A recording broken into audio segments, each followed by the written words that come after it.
자, 첫 번째 4층 연산을 이제 하는 이제 함수를 만들고 이제 실행해 달라고 되어 있는데 지난 시간에 이제 return이라는 개념에 대해서 배웠죠. return이라는 게 바로 뭐다? 함수의 실행 결과다라고 제가 말씀을 드렸죠. 그러면 여러분들이 그 실행 결과에 맞는 함수를 만들어 줘야죠. 자, 함수는 어떻게 만든다? 여기다가 펑션 쓴 다음에 a 소가로 여기다가 저는 이제 매개 변수로 예를 들어서 두 개를 받는다고 그냥 가정을 해볼게요. 그 다음에 리턴 한 다음에 a 플러스 b 뭐 이런 식으로 썼어요. 자, 리턴 그냥 10이라고 쓰게 되면 여러분들이 뭐 fnc라는 함수가 실행이 됐을 때 이 녀석이 실행된 결과가 뭐다? 바로 10이다. 이런 식으로 코드를 쓰게 되면 그렇게 되는 거잖아요. 그죠? 자, 그래서 여기다 콘솔 로그에서 뭐 이게 출력해보면 자, 리턴 10이라 했기 때문에 이 함수는 뭘로 변신한다? 10으로 변신이 돼서 출석 실행 결과가 10으로 나온다. 자, 그래서 이제 요 리턴 개념 어려우신 분들은 요 함수의 변신이라고 생각하시면 돼요. 얘는 10으로 변신할 운명이구나 라고 생각을 하시면 되겠습니다. 자, 그래서 이제 요렇게 우리가 리턴 개념에 대해서 지난 시간에 간단하게 다뤘었는데, 자, 문제를 보면 문제에서 4층 연산을 할 수 있는 함수를 만들래요. 자, 4층 연산의 종류에는 일단 뭐예요?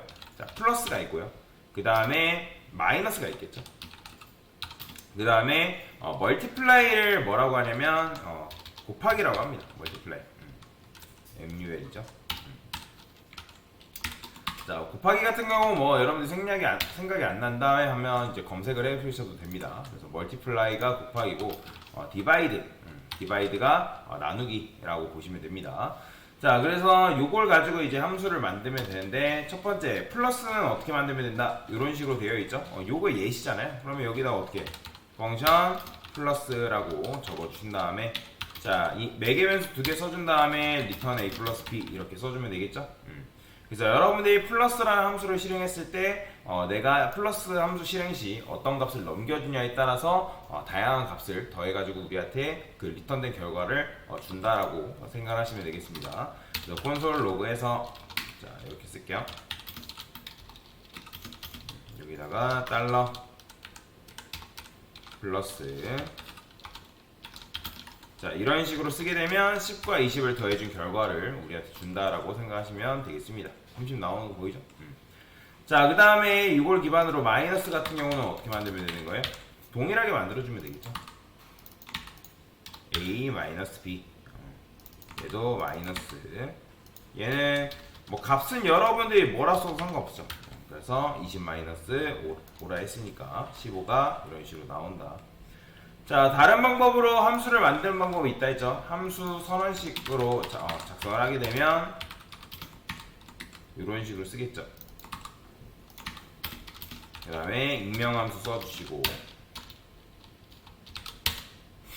자, 그 다음에 펑션 옆에 이제 이 매개 변수가 들어가면 되겠죠. 그래서 곱하기니까 a 곱하기 b 이런 식으로.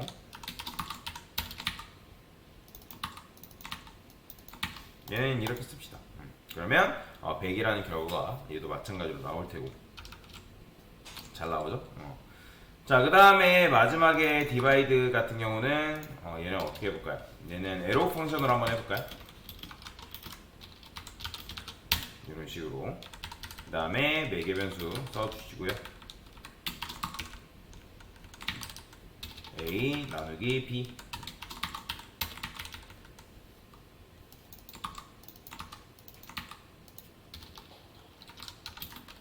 이렇게 하면 10에서 3을 나눈 결과를 이렇게 출력을 해주는 거죠. 근데 얘 같은 경우는 어떻게도 쓸 수 있다. 에러 펑션 같은 경우는 중괄호 안쪽에 코드가 한 줄이다 라고 하면 이 중괄호 자체를 생략하는 게 가능하다 했고, 어차피 그게 리턴이다 라고 하면 리턴도 생략이 가능하다 했습니다. 이렇게 한 줄짜리로 코드를 작성할 수 있다 라고 보시면 됩니다. 그래서 이게 바로 뭐다? 함수 리턴에 대한 개념이다 라고 보시면 돼요. 자, 그 다음에 이제 get sum of divisors라는 요 개념이 있는데, 요 문제가 있는데 요거 많이 어렵죠. 자, 그러면 1부터 1000 사이의 약수의 합을 반환하는 건데, 일단 여러분들 해줘야 될 게 뭐냐면 약수를 먼저 구하는 게 먼저라는 거예요. 약수. 근데 이제 약수를 구하는 것도 내가 잘 모르겠다 하면 여러분들이 1000이라는 값이 들어왔을 때 그거에 맞는 1000이라는 값이 들어오면 1부터 1000까지를 반복문을 이용해서 한번 출력해보는 연습을 해볼 수가 있어야 된다는 거죠. 자, 그러면 일단 함수를 먼저 만드는 게 먼저니까 여기다가 함수 만드시고요. 자, 저는 num이라 쓸게요. 매개변수 이름을. 자, 그러면 여기서 아까 말씀드렸던 것처럼 이렇게 한 다음에 리턴한 다음에 num이라는 결과가 나오는지도 여러분들이 직접 확인을 해볼 수 있겠죠. 이런 식으로. 자, 그러면 여기 1000 넘겨줬기 때문에 1000이 나옵니다. 자, 근데 저는 1000을 이제 리턴하고 끝나는 게 아니라 얘를 그냥 반복문을 이용해서 출력을 해보는 거죠. i는 어디까지? num까지. 자, i 출력해보면 어떻게 나온다? 당연히 이런 식으로 1부터 1000까지의 결과가 나오는 걸 볼 수가 있죠. 이게 내용물이 너무 많으면 얘는 중간에 잘립니다. 크게 신경 안 쓰셔도 돼요. 자, 그러면 1부터 1000까지 반복문을 이용해서 출력을 해봤다면, 자, 그러면 여기서 이제 뭐 해줘야 되냐면 약수를 구해야 된다라는 거예요. 그러면 도대체 약수를 어떻게 구하냐? 자, 약수라는 거는 아까 말씀드렸던 것처럼 나누어 떨어지는 수를 약수라고 제가 말씀을 드렸습니다. 뭐 10을 1로도 나눠보고 2로도 나눠보고 3으로도 나눠보고 4로도 나눠봤을 때, 자, 그러면 그게 만약에 나눠 떨어진다. 그럼 나눠 떨어진다는 거는 그 나눠 떨어진 수가 해당 수의 약수라는 거죠. 그죠?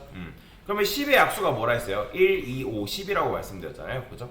그럼 마찬가지로 1000도 1로도 나눠보고 2로도 나눠보고 3으로도 나눠보고 4로도 나눠봤을 때 그게 나머지가 0이다? 그러면 그게 바로 뭐다? 그 수가 1000의 약수다라고 보시면 돼요. 자, 그러면 제가 반복문하고 조건문을 잘 이용할 수 있어야 된다라고 말씀드렸죠. 지난 시간에 우리가 뭐 짝수를 구하는 방법, 홀수를 구하는 방법 기억나시죠? 그죠?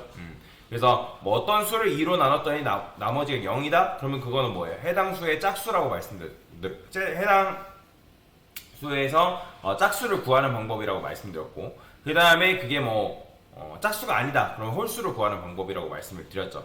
그러니까 그런 식으로 여기도 조건문을 작성을 해주면 되는 거예요. 그래서 어떻게 만약에 자, 지금 우리가 써야 되는 건 1000이잖아요. 1000이라는 값을 i 값으로 나눠봐야 된단 말이에요. 그래서 num을 뭘로 나눴을 때 i로 나눴을 때 나머지가 0이다. 이게 바로 뭐다? 바로 1000의 약수를 구하는 공식이다라고 보시면 되겠습니다. 자, 출력해보니까 어떻게 나와요? 자, 지금 보시면 자, 1, 2, 4, 5, 8, 10 이런 식으로. 자, 지금 뭐 한 거죠? 1000의 약수를 여러분들이 잘 구한 거죠.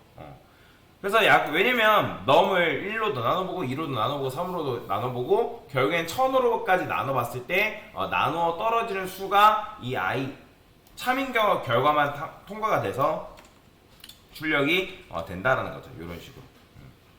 자, 그러면 여기까지 왔다라는 건 여러분이 이제 절반까지 왔다라는 건데, 자, 그러면 이제 합이라는 건 어떻게 반환하냐? 자, 합이라는 거는 여러분들이 해당 구해진 그 값을 다 더해가지고 반환을 시켜줘야 되는 거죠. 그죠? 그러면 이 상태에서는 안 되고 어떻게 구해야 되냐면, 자, 제가 일단 합을 구하기 위해서 이런 걸 하나 써볼게요. let sum이라는 변수가 그냥 있다고 그냥 가정을 해봅시다. 그 다음에 sum은 sum 플러스 1이라 썼어요. 이런 식으로. 자, 그러면 sum 플러스 1을 했을 때 이때 sum이라는 변수는 뭐가 들어가죠? 뭐 들어가요? 이때 sum은 0이니까 0 플러스 1은 1이죠. 그러니까 1이 되고, 자, 2, 3, 4, 5라 해볼게요. 자, 그러면 이때 sum은 뭐예요? 1이죠. 1 플러스 1은 2는 뭐예요? 3이죠. 그럼 이때 sum은 3이니까 3 플러스 3은 6이고, 그 다음에 이때 sum은 뭐예요? 6이니까 6 플러스 4니까 10이고, 이때는 뭐예요? 15가 되겠죠. 그죠? 그러면 이 15라는 거는 그럼 어디서 나온 거예요? 바로 1부터 5까지 더해서 나온 합인 거잖아요. 그죠? 1부터 5까지 더하면 결과가 15잖아요. 그죠? 그래서 이거를 잘 응용만 하면 되는 거예요. 그럼 지금 여기서 변하는 값은 누가 변하고 있어요? 1, 2, 3, 4, 5 얘네들이 변하고 있죠. 그럼 얘네들이 몇씩 증가하고 있는 거예요? 1씩 증가해서 지금 더해주고 있는 거잖아요. 자, 마찬가지로 그러면 우리가 지금 이 i 값을 뭐 해주면 된다? 별도의 공간을 마련해 놓고 거기다가 그 i 값을 더해서 축척을 시켜 놓는 거예요. 자, 그러면 축적을 시키려면 그 변수가 어디 있어야 된다? 여기 있어요.